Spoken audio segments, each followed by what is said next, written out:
Hi guys, तो आज हम बात करने जा रहे हैं आयरन मैन के मोस्ट फेमस सूट के बारे में। तो वीडियो में बने रहिए और सब्सक्राइब दी चैनल। इस भारी स्क्रैप मेटल उपकरण पर एक नजर डालने पर आप टोनी स्टार्क के चांदी के रंग में रंग जाने के दौरान होने वाली कर्कश आवाज सुन सकते हैं। जाहिर है कि इस सूट में भविष्य के पुनरावृत्ति की अभूतपूर्व तकनीक का अभाव है, लेकिन मार्क वन टोनी के एक सच्चे नायक बनने की यात्रा में महत्वपूर्ण पहला कदम है। साथ ही उस गुफा में फंसे रहने के दौरान उसके पास सीमित संसाधनों को देखते हुए यह सूट प्रतिभा का एक आश्चर्यजनक काम है। टोनी के दिल को चालू रखने के लिए एक इलेक्ट्रोमैग्नेट ने आयरन मैन के रूप में एक शानदार करियर की शुरुआत की।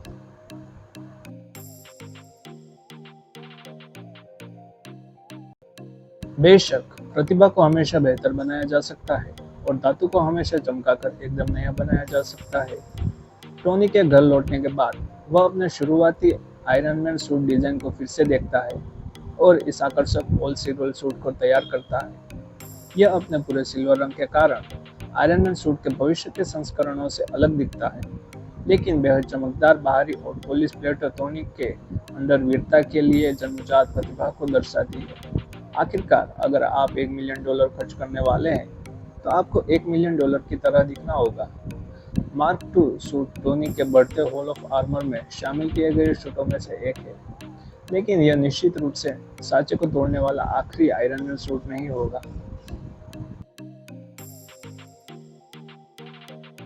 ठीक है, हाँ, इस बिंदु पर शायद ऐसा लगता है कि हम सिर्फ कालानुक्रमिक क्रम में जा रहे हैं, लेकिन आयरन मैन प्रक्षेप वक्र में ये पहले 3 सूट डिजाइन में टोनी द्वारा की गई तीव्र प्रगति का प्रतिनिधित्व करते हैं। मार्क 1 से मार्क 3 की ओर देखते हुए टोनी के सूट का डिजाइन पहले से ही प्रतिष्ठित डिजाइन पर पहुंच गया है, जिसे आयरन मैन के फैन पसंद करते हैं।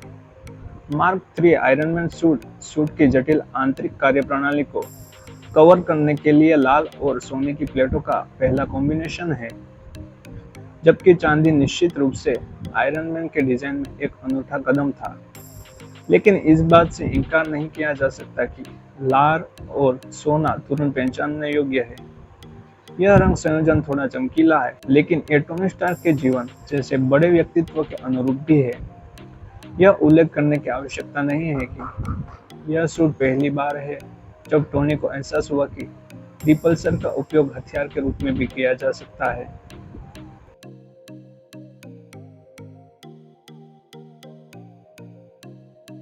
मार्क 5 हॉट रोड रेड और अतिरिक्त चमकदार सिल्वर के इस विस्मयकारी संयोजन के साथ सिल्वर में वापसी की घोषणा करता है।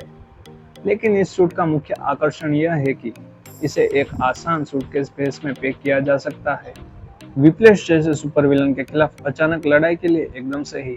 यह सूटकेस क्षमता टोनी को व्यावसायिक प्रयासों से सुपर हीरोइक्स में स्विच करने में अधिक बहुमुखी प्रतिभा प्रदान करती है। हालांकि उसे गुप्त पहचान बनाए रखने के लिए तकनीक की आवश्यकता नहीं है।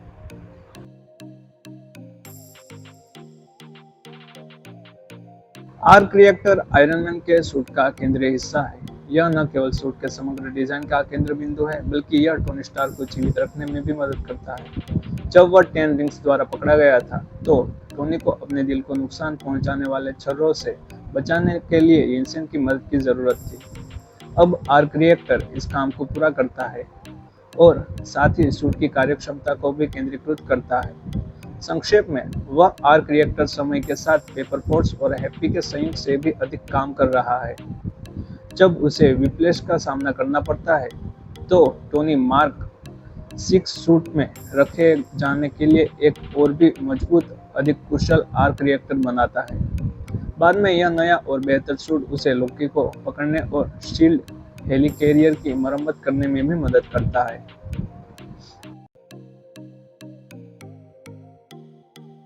टोनी के मार्क 43 ने भविष्य के आयरन मैन सूट की कई अभिन्न तकनीकी क्षमताओं की शुरुआत की। साथ ही गोल्ड प्लेटिंग न केवल वापसी करती है, बल्कि यह अब हॉट रोड रेड से भी ज्यादा प्रमुख है। यह सूट टोनी द्वारा तब पहना जाता है जब वह एवेंजर के समर्थन के साधन के रूप में आयरन लीजन का उपयोग करना शुरू करता है।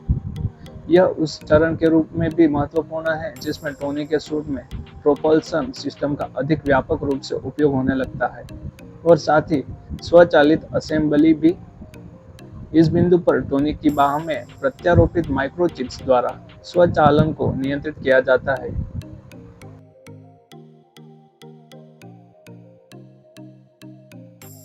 कोई भी एमसीयू मैराथन चार्विस को हाउस पार्टी प्रोटोकॉल शुरू करने के लिए कहे बिना पूरी नहीं हो सकती। जब टोनी स्टार्क आयरन मैन 3 में चार्विस को यह आदेश देता है तो आयरन लीजन एड्रिस किलियन और उसके एक्सट्रीमिस्ट प्लॉट के खिलाफ अपनी पूरी ताकत दिखाते हैं। लेकिन आयरन मैन 3 हमें एक अनोखा मिडास सूट भी देता है जिसे मार्क 21 के नाम से भी जाना जाता है। हर चमकने वाली चीज सोना नहीं होती, लेकिन यह सूट अपनी बाहरी बनावट के हिसाब से बहुत अच्छा है। मिडास सूट एक धूमकेतु की तरह दिखता है जो आकाश में दौड़ रहा है, की सुपरसोनिक उड़ान क्षमताओं का उपयोग करता है। बस वो कोई अचानक हरकत ना करे, क्योंकि ये बिल्कुल तैयार प्रोटोटाइप नहीं है।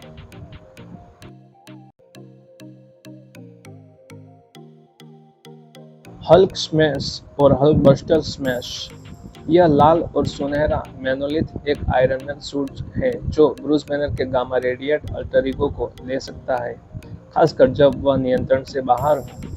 मार्क 44 मूल रूप से एक क्लासिक आयरन मैन सूट है जिसे अतिरिक्त कवच और पैडिंग के साथ सजाया गया है ताकि यह हल्क के मुक्का और थ्रो या टैकल के विशाल बल का सामना कर सके। आयरन मैन के अन्य सूटों की दुबली प्रोफाइल के विपरीत हल्कबस्टर हल्क की लहराती मांसपेशियों को दर्शाता है ताकि यह जरूरत पड़ने पर उसे नियंत्रण कर सके। सौभाग्य से यह सूट एक से अधिक अवसरों पर ठीक वही करने में सक्षम साबित होता है जिसके लिए इसे बनाया गया है, खासकर एज ऑफ अल्ट्रॉन के दौरान जब वांडा मैक्सिमोफ हल्क के क्रोध को भड़काती है।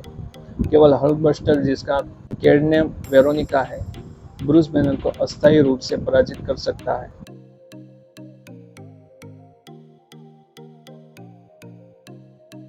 जैसे जैसे इन्फिनिटी सागा अपने भयावह चरमोत्कर्ष पर पहुंच गया, एवेंजर्स को थैनोस के खिलाफ युद्ध में अपनी सारी शक्ति और चतुराई जुटानी पड़ी। टोनी स्टार्क द्वारा आयरन मैन सूट में किया गया नवीनतम अपग्रेड नैनो टेक्नोलॉजी का कार्यान्वयन, जिससे मार्क 15 सूट वास्तविक समय में रूपांतरित और स्थानांतरित हो सकता था, विभिन्न हथियारों विकसित कर सकता था और दुश्मन के हमले के अनुकूल हो सकता था। Nano technology iron man suit design में शिखर साबित होंगी क्योंकि यह युद्ध के दौरान पहनने वाले को प्रभावशाली लचीलापन प्रदान करती है।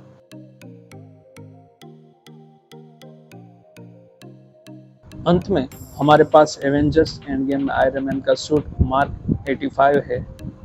यह सूट अभी भी लड़ाई में ऑन द फ्लाई वृद्धि के लिए नैनो टेक्नोलॉजी का उपयोग करता है, लेकिन इसमें नैनो गॉन्गलेट भी है।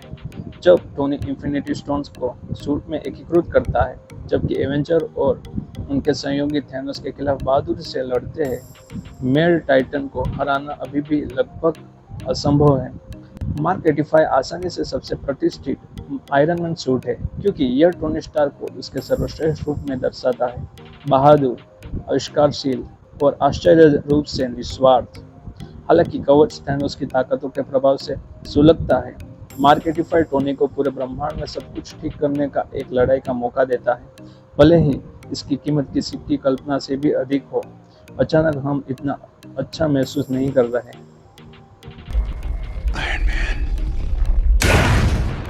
हम मिलते हैं नए वीडियो में, तब तक के लिए टाटा बाय बाय। और आरडीजे वाला ये वीडियो नहीं देखा तो जल्दी से इस पर क्लिक करके इसे देखो।